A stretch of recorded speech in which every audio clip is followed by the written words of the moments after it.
Welcome to Worth the War. Here, we're rethinking love. If you think we can do a better job with love and relationships than we're doing in today's culture, then you found the exact right place. Today's video is the second in a series about how to identify, recognize, and support abuse victims. We're going to actually target this to parents who want to raise kids who can identify within their own circle, whether it's at school or work or in their neighborhoods, people who have been abused by someone they care about, and actually be able to be a real friend, a supportive friend, not a counselor, not someone that's going to spare someone, save someone, but someone who can come alongside and actually make their healing an easier process. Raising kids who can recognize abuse survivors and actually be a good friend to them.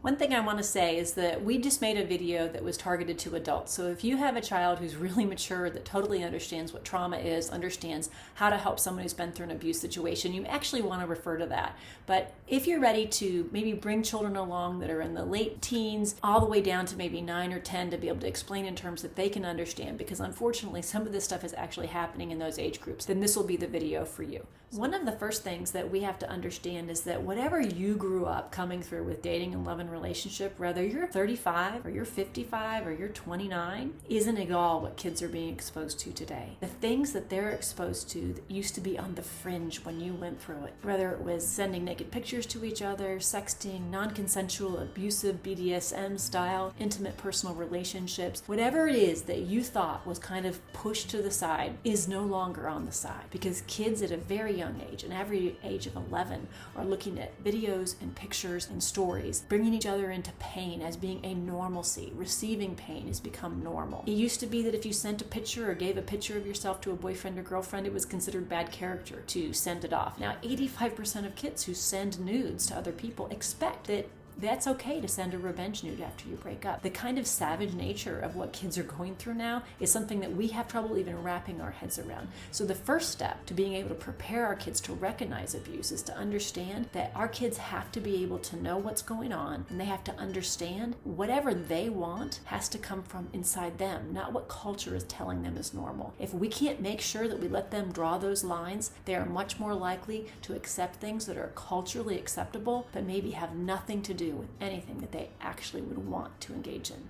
So the first thing that we have to be so solid on as parents is that every lesson we give our child at 8 and 9 and 10 has a bridge that goes over into adulthood. So when we talk about abuse survivors and we understand what the red flags of abuse are, which we've covered in our last video, we can take those lessons and move them back into things they can digest. So for instance, we know control is a red flag marker of IPV or intimate partner violence. How does that show up when you're 8 years old? Well, maybe you don't have even a crush on someone, but your friend group, you've got people who will take things without permission, which later on we're going to throw the word consent on that. So they take things without being asked. They use their power to manipulate situations. These kinds of things all have bridges into adulthood. So we teach them that control and the way it's done, and we give them examples that are age appropriate, is not okay to do to other people. You're not allowed to do that. We teach them that physical manipulation of other people without permission, bruises, things like that, we notice it. We understand it's not okay. We make that extremely and crystal clear that somebody's body is not to be manipulated or touched by anybody else, especially not without permission. And then we also talk about when somebody kind of makes fun of their friends, when they mock them. Later on, that's going to be shame, and it's going to be making fun of someone just to knock them down and show that you're more powerful than them. It doesn't really look that much difference on the playground. The last one is kind of blaming everybody else for everything that goes wrong. It's this idea that everything bounces off of this person. If we teach them, and this is just a few of them, these red flags in reverse, by the time they get to be in those teen years when they're pairing off, they're going to understand that those are markers of abuse. You can give a lot of different names to them, you can give a lot of different examples, but that bridge that goes there is one they need to understand from a very young age. They need to be able to call it out. They may not always be in the position to fix it, but if they can recognize that they are halfway to being able to help the people who are the ones that are a victim to it, as well as making sure it doesn't happen to them.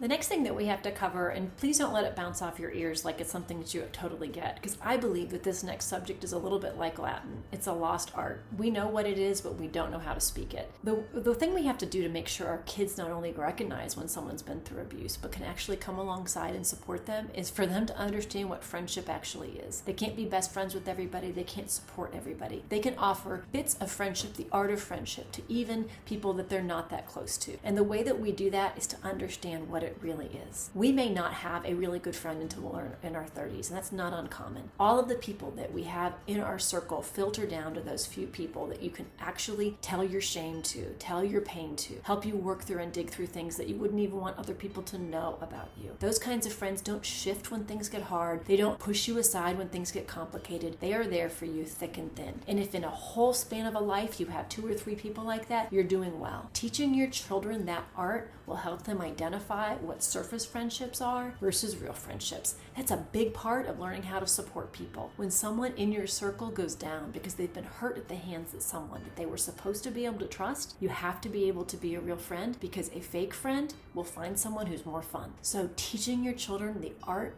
of offering kindness and friendship and understanding exactly what that means. Real friends do a verb called love. They're consistent. Those kinds of people are rare. Teach your kids to identify them, to treasure them, and most of all, to be them.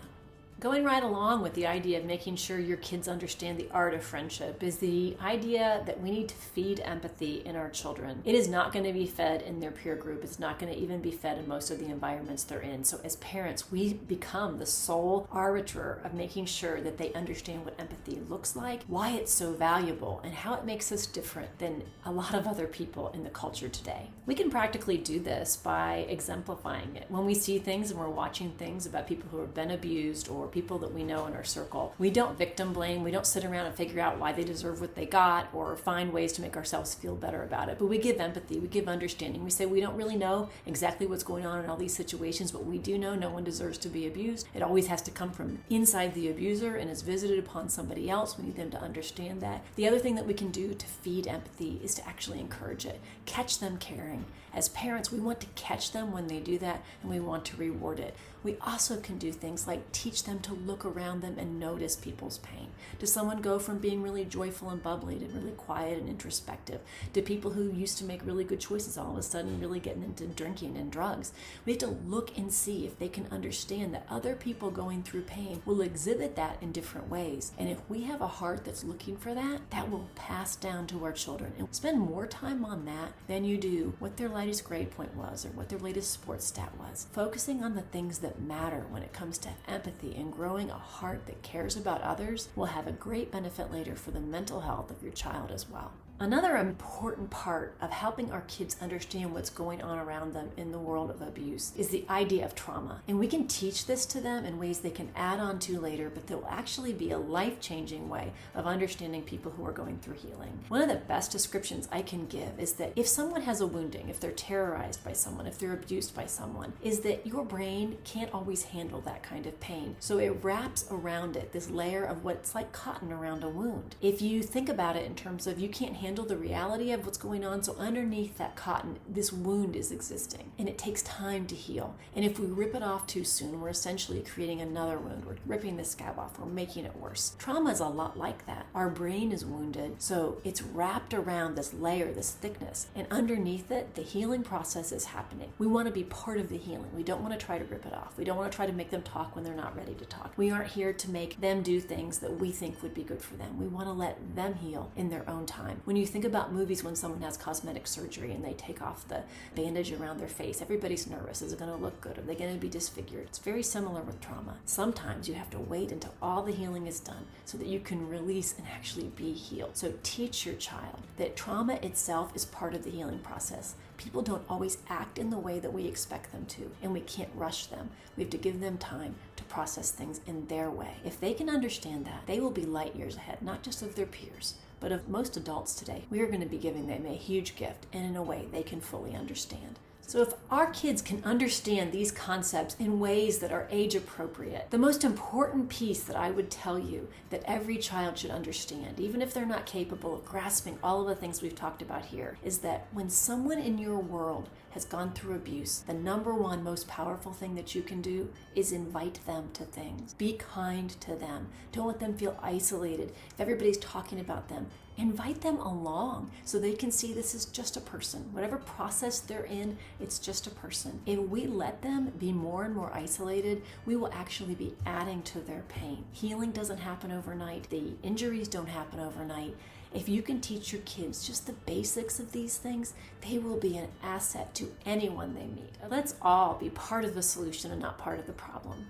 Thank you so much for taking the time to be here. I hope something here has been helpful and it will help prepare somebody to be a friend when they are badly needed. I believe we can all be part of the solution, not only for the abused, but to help protect people from ever being abused in the first place. I hope you agree. If you do, join us. We're on all the social media outlets you can possibly imagine down below in the information. You can find us. You can reach out to us if you have ideas for videos that you'd like to see. We believe that rethinking love and relationship is going to make an impact on the culture, but we can't do it alone. Thanks for taking the time to be here today.